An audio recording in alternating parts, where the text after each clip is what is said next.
జనవరి 8, 9 భారతదేశంలో ఒక చరిత్రాత్మకమైన సమ్మె జరగబోతోంది. ఈ సమ్మెలో దేశంలో ఉన్న 99% ప్రజానీకం మా హక్కుల సంగతి ఏమిటి అని ప్రభుత్వాన్ని నిలదీయటం కోసం సమాయత్తం అవుతున్నారు.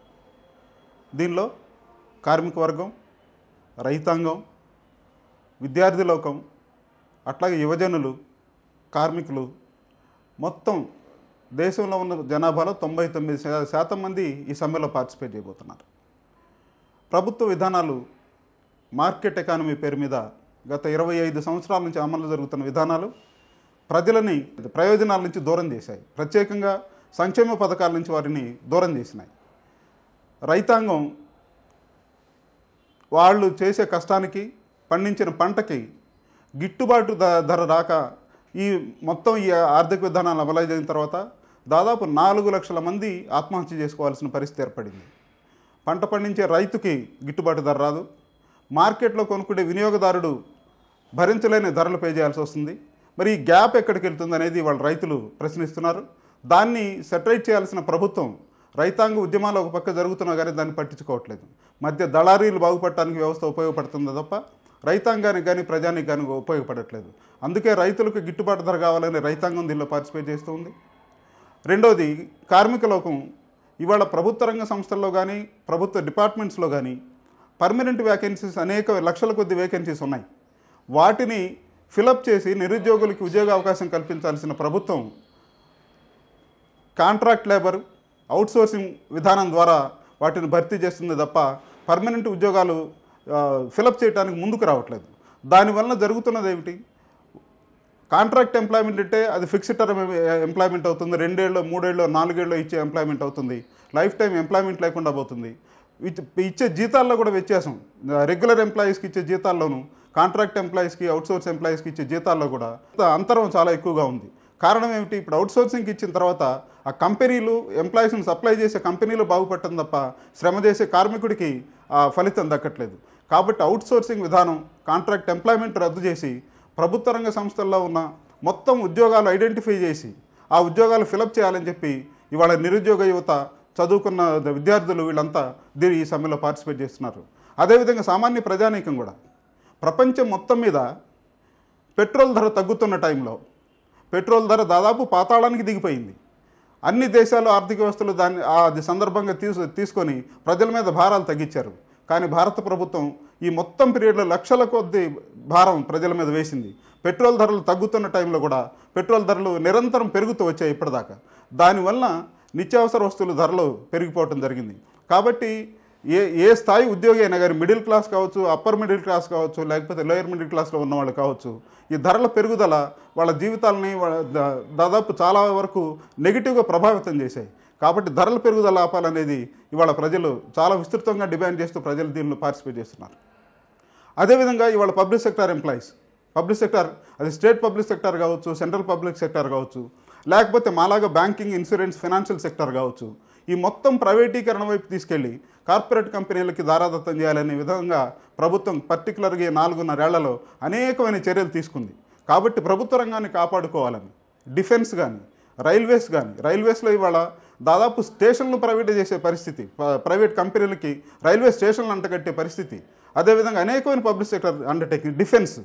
డిఫెన్స్లో మన దగ్గర ఉన్న డిఫెన్స్ కంపెనీలు మూతపడుతూ ఉంటే ఒక పక్క, డిఫెన్స్ కావాల్సిన రఫేల్ డీల్స్ ఇట్లాంటి దానిలో ప్రైవేట్ కంపెనీలకి ఒత్తాసు పలుకుతూ గవర్నమెంట్ నిర్ణయం తీసుకుంటుంది. కాబట్టి ప్రభుత్వ రంగంలో ఉన్న అన్ని ప్రభుత్వ రంగ సంస్థల్లో ఉన్న ఉద్యోగులు ఈ సమ్మెలో పార్టిసిపేట్ చేస్తున్నారు.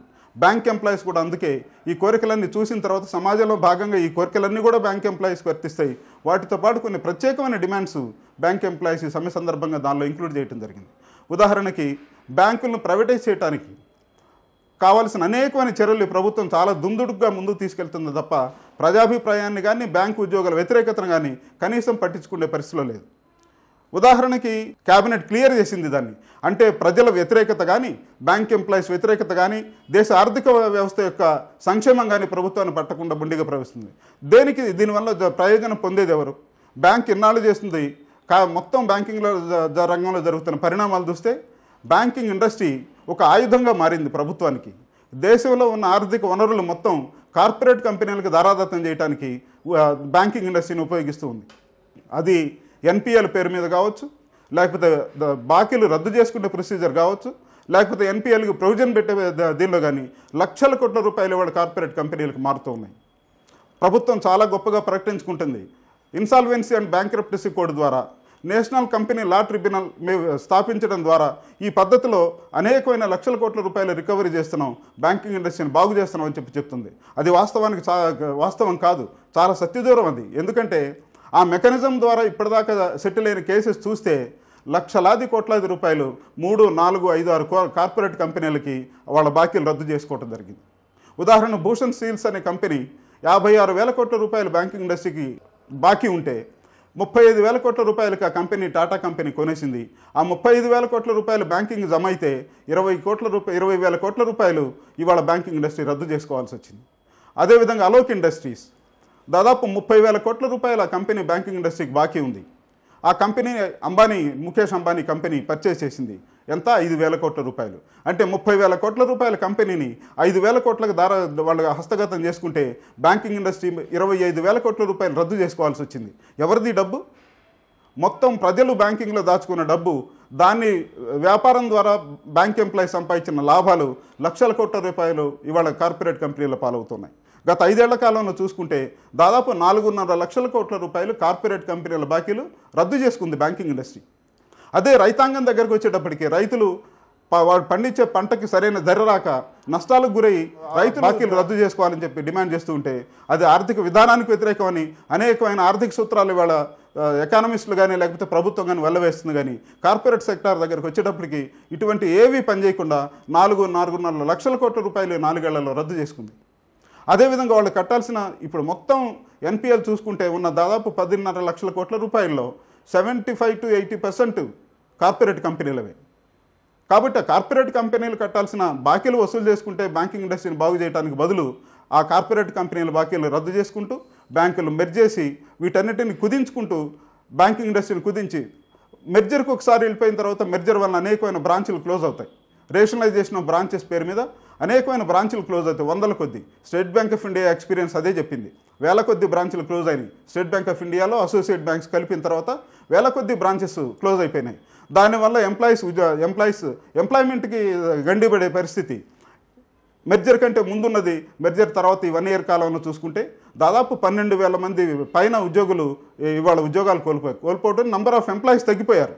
కాబట్టి అటు బ్రాంచులు తగ్గుతున్నాయి, ఎంప్లాయీస్ తగ్గుతున్నారు.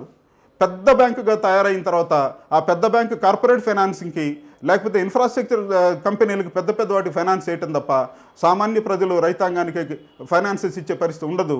కాబట్టి ఇది ప్రజల నుంచి దూరం చేయడానికి చేస్తున్న చర్య. రెండోది, ఈ బ్యాంకులు కుదించుకుపోయిన తర్వాత కార్పొరేట్ కంపెనీలు స్థాపించిన బ్యాంకులు, ఆ బ్యాంకులకి ప్రైవేట్ సెక్టార్కి అవకాశం ఇచ్చడానికే ప్రభుత్వం ఈ నిర్ణయం తీసుకుంది. కాబట్టి దాన్ని బ్యాంక్ ఎంప్లాయీస్కి మేము వ్యతిరేకిస్తూ సమ్మెలో పార్టిసిపేట్ చేస్తున్నాం. అదొక్కటే కాదు, బ్యాంకింగ్ ఇండస్ట్రీలో కూడా 1000 కొద్ది ఉద్యోగాలు ఖాళీ ఉన్నాయి. వ్యాపారం పెరుగుతుంది, రిటైర్ అవుతున్నారు.